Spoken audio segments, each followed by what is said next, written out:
We go now to part 2 of our Primetime News in Focus special report on mob killings. Anthony Lugg explores the reasons why people feel compelled to take justice in their own hands.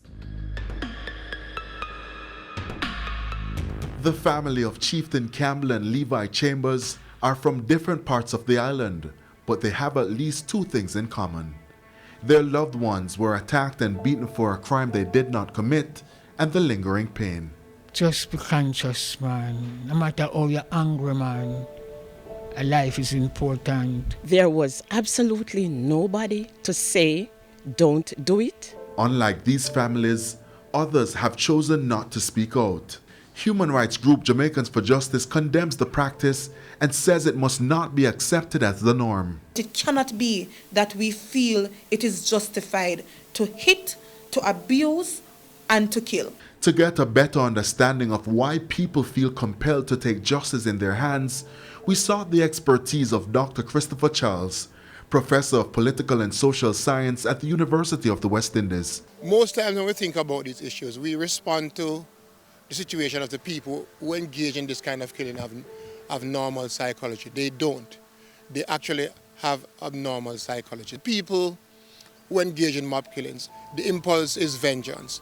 Like a gangster who engages in a gang killing of one of his gang members, the impulse for violence is power. In a domestic situation, like in a murder-suicide, the impulse is one of control. If someone kills a child, rapes a child and then kills the child, the impulse for this act is sexual gratification, but all of these persons are connected by an underlying rage. Dr. Charles also pointed to a high-violence society where people feel justice is slow. In their minds, I'm not the only one who feels this way. I'm not the only one who threw a stab. I'm not the only one who thumped or hit the person. So they feel a diminished sense of responsibility. And because there are so many people doing it, they're not only emboldened, they also feel justified. Which takes us to the issue of mob killers being held accountable. Just recently, this call from psychologist Dr. Lakim Simaj.